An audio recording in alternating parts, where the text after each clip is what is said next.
halkani waa wadada loo yaqaano jidka nabadda oo ah mid isku xidha magaalooyinka Wadaamago, Qorlugud iyo Buuhoodle, waana wada muhiim u ah isu socodka gaadiidka iyo dadka kala duwan ee deegaamadani.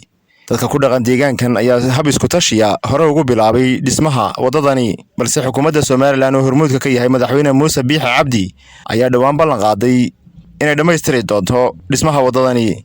injineerka ka socda hay'adda wadooyinka Soomaaliland iyo mas'uuliyiin ka socday Midowga Yurub ayaa maanta soo gaaray goobta laga bilaabi doono dib u dhiska wadadani, waxaana sidoo kale goobjoog ka ahaa barasaabka gobolka Saraar Maxamed Cismaan Xaaji Axmed iyo maamulka degmadaasi Wadaamago. injineer Salaaxudiin Axmed Maxamed oo kamid ahaa injineerada ka socday hay'adda wadooyinka Soomaaliland ayaa faahfaahin ka bixiyay socdaalkan ay ku soo gaareen wadadani, waxaana uu sheegay sida ugu dhaqsaha badan leh loo bilaabi doono dhismaha wadadani, taasoo dhismaheeda iska kaashanayaan xukuumadda Soomaaliland iyo Midowga Yurub. maanta oo joogno wadada Wadaamago Qorlugud oo ku socono hay'adda horumarinta wadooyinka iyo European Union. hawshan maanta u socono maamulka degmadii maamulka gobolka la joogno waxa weeye inaan sameeyno preliminary assessment wadadaasi sarfigeedii hore loo sameeyay in ma taqaana wixii ka dhiman assessmentiga aan dhamaystirno kadibna la sameeyo design-keedii iyo qorshaheedii kadibna ma taqaana la siin doono qandaraas leh. hawshan maanta oo nimid waxa weeye marka inaan assessmentiga laga soo bilaabo Wadaamago ilaa Qorlugud aan dhamaystirno mashruucaas hay'adda wadooyinka ka caawin doonto European Union kadibna la sameyn doono RDA iyo hay'adda inay wada sameeyaan wadadaas oo noqon doonto carrakaawo oo laga soo bilaabo halkaas bilowga ilaa dhamaadka. hawshaas maanta aan ugu nimid maamulka degmada si fiican bay noo soo dhaweeyeen, hawshana si fiican bay noogu socotaa. wadada dadka community waxay sameysteen 7 kiiloomitir oo carrakaawo ah iyo qalabkeedii oo ma taqaana halkan yaala shaqo fiican bay community ku qabteen. wixii inta ka dambeeyana inaan ma taqaana aan halka ka sii wadno dawladda iyo European Union iskaashanaya ay wadada dhamaystiri doonaan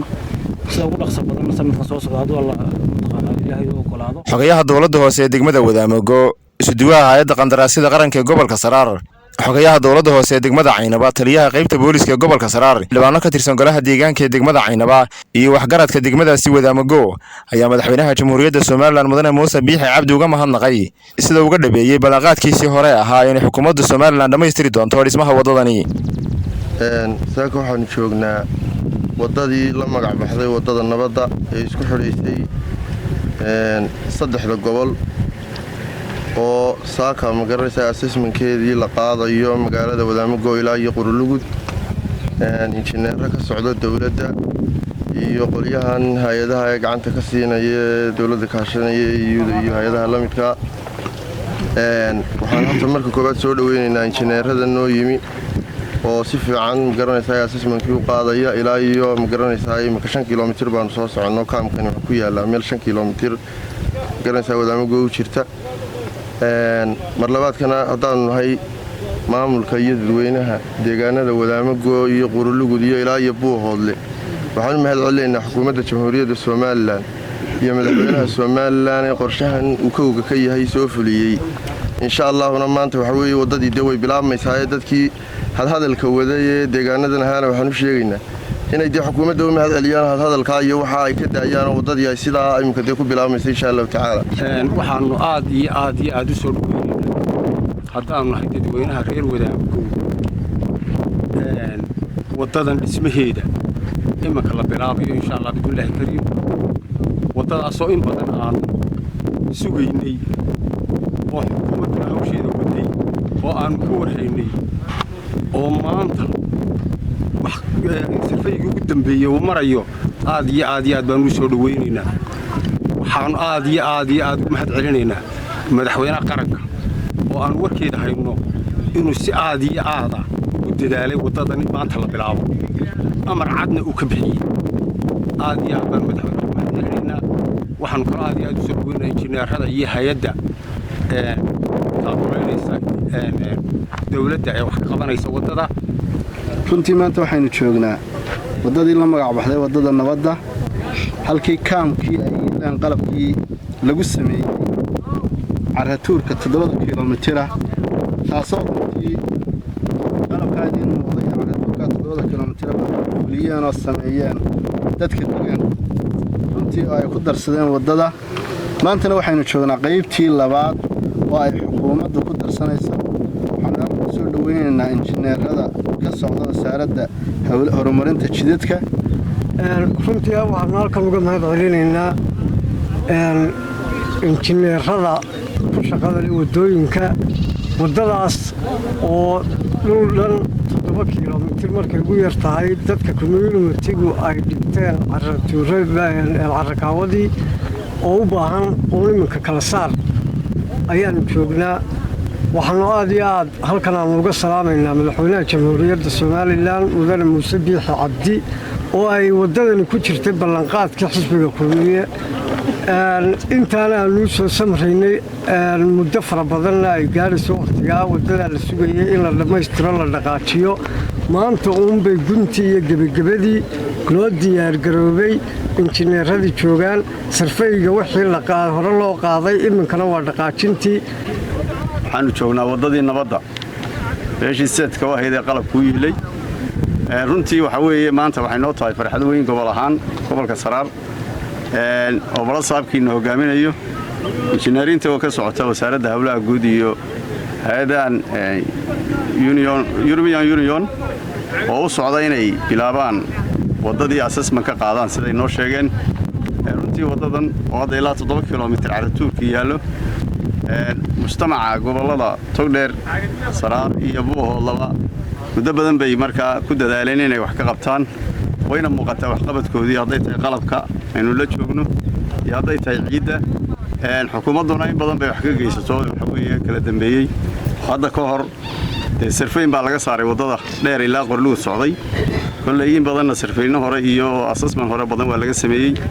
insha Allah kolley waddadan muhiimad gaar ah u leedahay dadka ku dhaqan gobolada saddexda gobol Buuhoodle Saraar iyo Togdheerba waxa weeye xagga caafimaadka xagga nabadgelyada iyo xagga horumarkaba waa wadda aad u muhiim ah insha Allah maantana waxa weeye waa aad Ilaahay mahadi haddii maaragtay xukuumadda uu madaxweynuhu hogaaminayo ay bilowday weynoo qabto annaguna waxaan soo dhaweynaa run ahaantii waxa weeyaan waddadan oo laang magac baxday waddada nabadda waqtiyo badan baa la isku dayay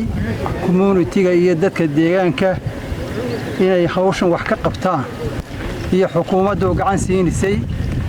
nasiib wanaag ilaa 7 kiiloomitir baa hadda wax laga qabto caratuurka yaala ilaa iyo degmada Qorlugudna waxaa yaala sarfaygii oo la dhigay sida awgeed maanta waxaan leenahay nasiib wanaag bay u tahay xukuumadda maanta jirta oo markii hore jiray 19 ballan qaaday inay waddan dhammaystirto insha Allah billahi kariim haddii maanta nasiibku u saamaxay madaxweynaha jamhuuriyadda Somaliland mudane Muuse Biixi oo amar ka soo bixiyay in waddadii la dhammaystiro iyadoo ku jirta ballanqaadkii hore ee xisbiga waanu soo dhaweynaa barasaabka gobolka Saraar Maxamed Cismaan Xaaji Axmed iyo bulshada ku dhaqan deegaamadani ugu bashaareeyay in waddadani sida ku dhaqsaha badan loo dhammaystiri doono waxaantii madaxweynaha jamhuuriyadda Somaliland mudane Muuse Biixi Cabdi wuxuu ballan qaaday in waddada lagala wareego ku soo wareegto gacanta dawladda tii maana daba socotaa maanta wixii assessment la qaaday iyo wixii hore ee loo fuliyay in waxyaalaha ka dhimanna ay dhammaystiraan qoladan waddooyinku iyo European Union oo assessment-ka hore la qaaday meeshiisa u yaala waxa ka dhiman in la saxo oo wax laga yaabo in meelaha qaar isbedeleen oo roobkan iyo daadadkan ay meelaha qaar ay waxyeeleen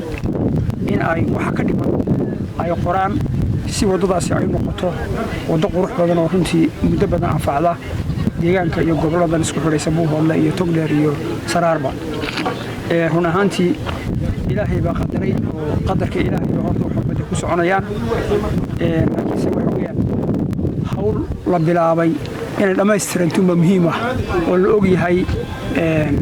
in shaqadeedii ay socoto runtii waxaan rajaynayaa sanadkan gudihiisa in ay 2024 oo imika nooga harsan yihiin in ay runtii waddadaasi ay dhammaato injineeradii kale ee consultanka la soo diro markii markaa kadibna hawshaas qalabkeedii iyo runtii hawsheedii waxaan aad ugu mahad mahadcelinaynaa xukuumadda madaxweynuhu ka yahay iyo hay-addan RDA European Union oo intii madaxweynuhu qoraal iyo ma garanaysaa dee iyo amarba uu ku bixiyey. ugu dambeyntiina barasaabka gobolka Saraar mas'uuliyiinta degmadaasi Wadaamago injineerada ka socday hay'adda wadooyinka Soomaaliland iyo mas'uuliyiinta ka socday midowga Yurub waxay mid soo kormeereen qalabka kala duwan ee u diyaarka ah horena looga shaqeyn jiray dhismaha wadadani iyo sidoo kale qaybaha kala duwan ee hore u dhisnaa. Jaamac Boodacade warbaahinta qaranka Soomaaliland Caynaba.